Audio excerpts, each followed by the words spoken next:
Are you ready? One. Lilian, you can unmute yourself and start. Hi guys, how are you? I hope you guys are having a good quarantine, and we will start our discussion.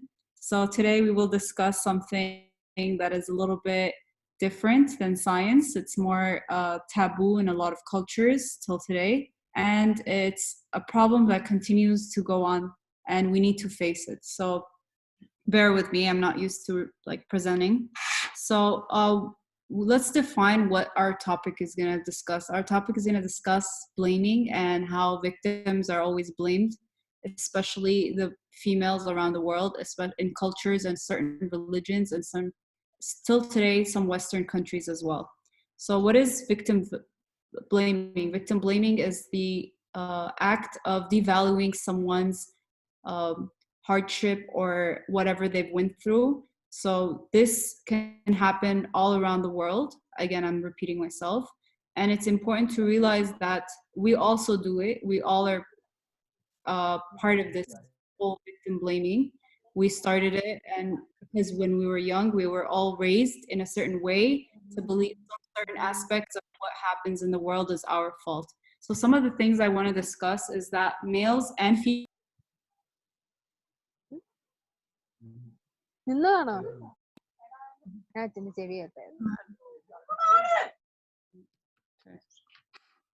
So I want to clear that males and females can be assaulted, though we're not really going to go deep in feminism today.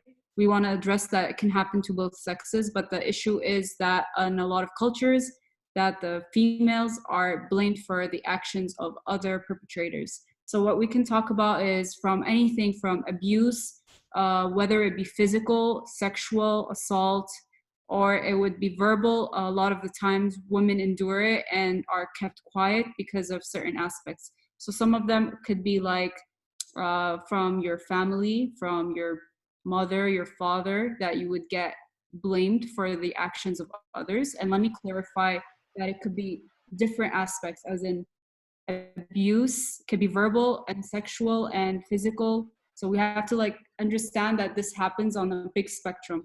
And assault it happens every single day, and every single day we blame these people and we victimize these women.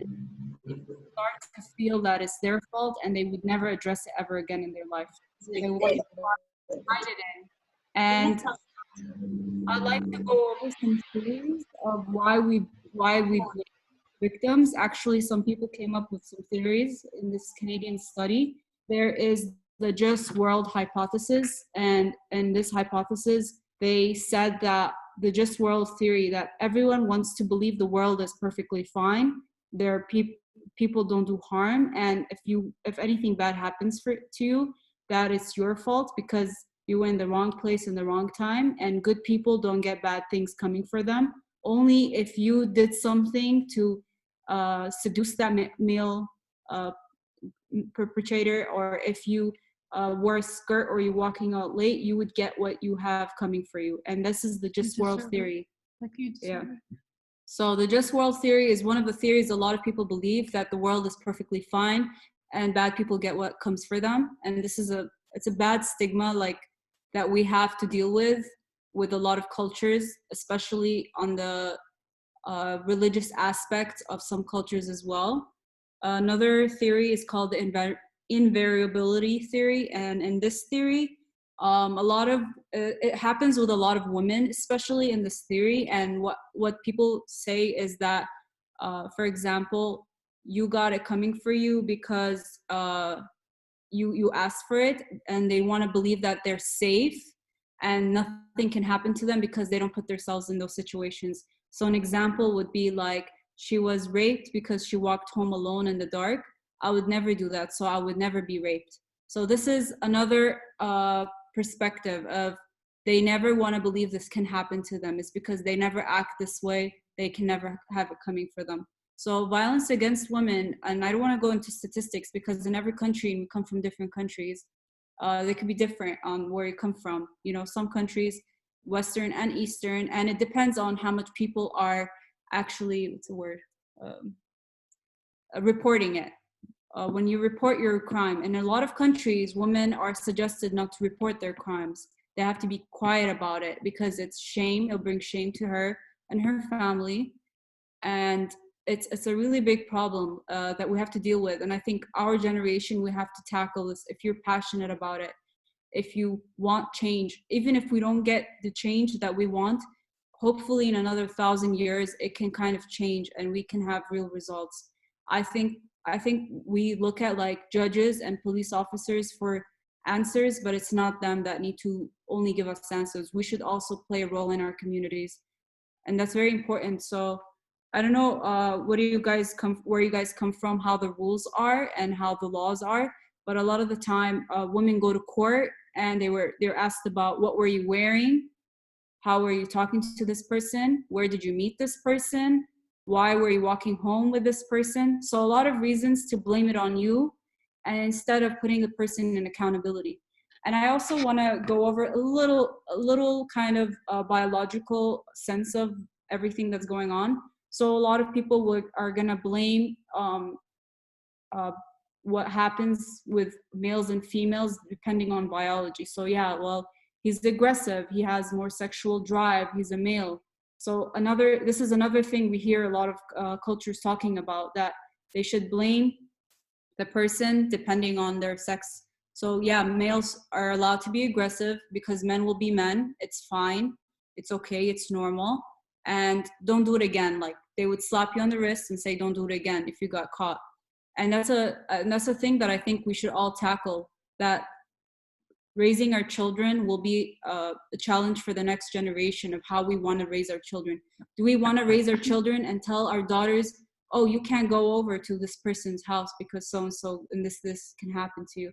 Or do you want to tell your daughter, yes, sure, go, and keep an eye on her, and just as you would with your son? So if you're going to have a son and a daughter, I think our goals in our society and our next future generation should be raising our children the same way. We raise our children not to wear certain clothes, specifically girls, not to get certain attract certain people. We should also raise our sons that they shouldn't be allowed to harass women on the street. They shouldn't be walking behind a girl at night. They shouldn't be following girls and stalking girls. So I think this is a conversation that we all can have. And I'll give you guys a minute to share your ideas and we can go off of the discussion there. Who wants to talk? Do you have to touch it? Emoji, and then whoever does it can speak. You guys can speak if you would like. Shall I? Yeah, guys, any of you have some comments or agreements, disagreements, anything to say about what Lilian just said? Shall I? Yeah, sure. Actually, what she said is the right. Even like, it's not only you can blame on one country. It's all over the world. It's the same problem that was going on. It's the way we have to handle it. We have to tackle it. It's a lot of way. We're missing in the in the culture. Because women don't have rights to speak in some religions. They don't have rights to go out and work. They don't have right to talk. And in a lot of laws, they don't give much options for them to describe in a way that they don't get they don't get the name out of that room. Because a lot of questions being asked, like if they have some problem, if the woman went to court, she has to face that problem in the court. Means she knows that they're gonna ask questions that is uncomfortable for her. And her name might be in the newspapers. And seriously, this is one of the negative things, negative thinking too, that we should be handled. Because women should give some priorities, like they can have a separate room for giving their opinions instead of giving it upon all the peoples in front of everyone. where the judge can make their opinions separately. They can give their judgment according to that. And yes, we see there is a lot way to change. Sorry guys, I'll be back in. I would like to add one thing. It was not until 1992 in Canada that they prohibited people to ask, the defense was prohibited to ask the women what they were wearing, what they were, where were they walking, how many sexual partners they had in the past. Because a lot of times people like to discredit the woman because, you know, in the past she had, let's say, 2 boyfriends, or she was seen talking to some people. And it's very important to look at this aspect because our society is built on, in the end of the day, we do have governments and we do have laws that are placed that can help or even not help these women in their trials and their cases against these men. And another important aspect is that people should realize that we are the future. We are young right now, and we are the next generation of people that will bring children into this world, and we have to think about what we're going to do because the numbers are really high. And we should understand that it's not, you do not get raped from a stranger most often. It's not going to be someone you're walking on the street and that followed you home. It's mostly people you know and you talk to or you've met in your life. You have to realize this, that that person isn't always going to be a new person. It's not a movie, it's real life, it's a real scene. Though it can happen, this is more often.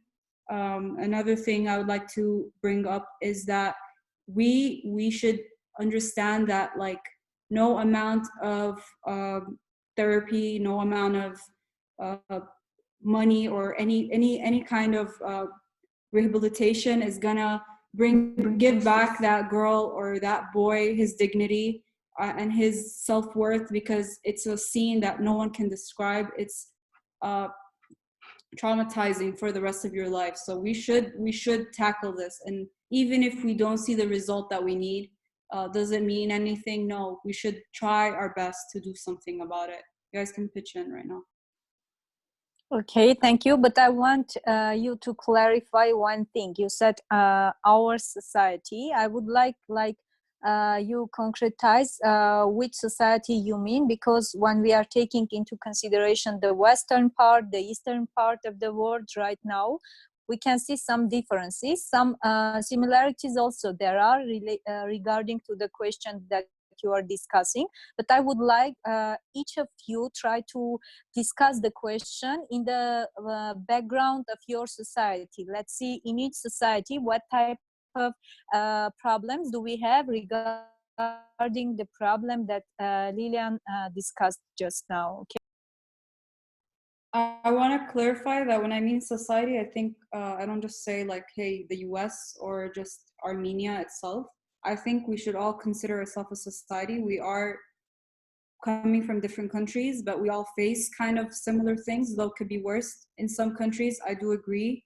A lot of times there is this misconception that all the rapes are happening in the Western world.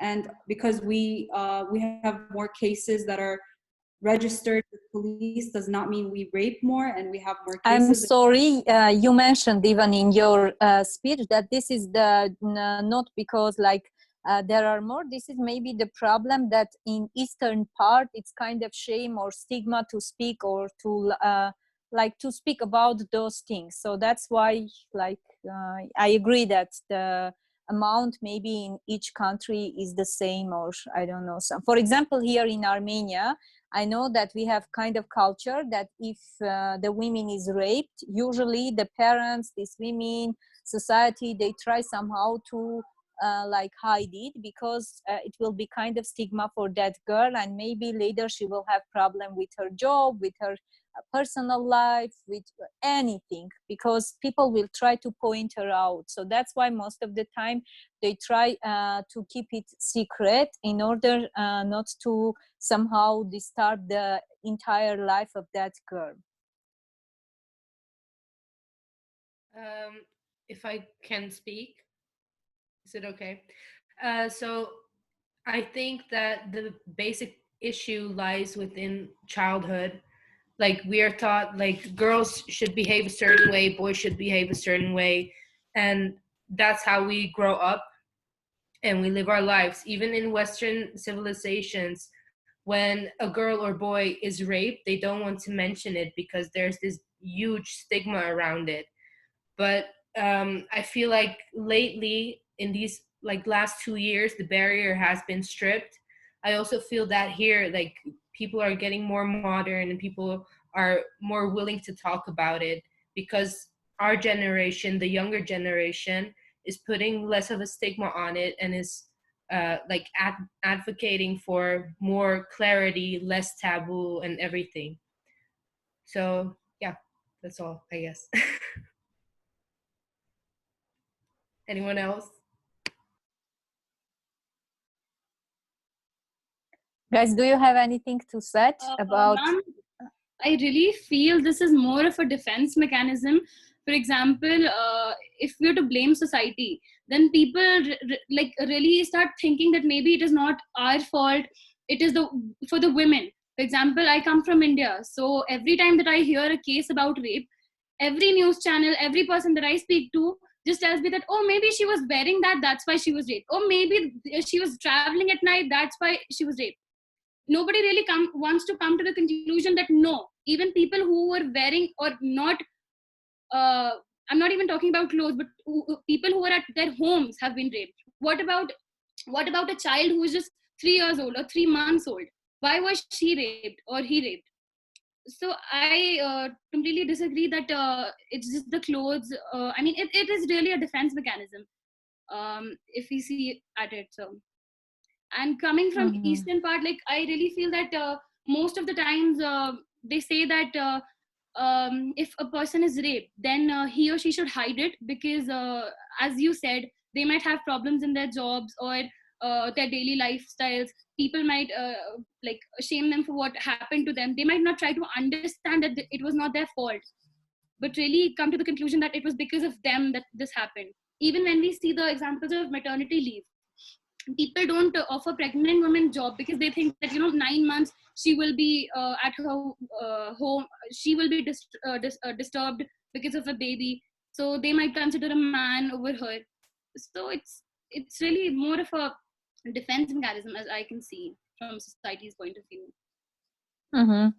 Thank you. I agree. Guys, you know that Zoom, after 40 minutes, it's just mechanically switch off the program, and then I'm going to switch it on. So if it will be switched off, please quickly come back and we will continue the session, okay? Anyone else? Do you have something to say related with the topic?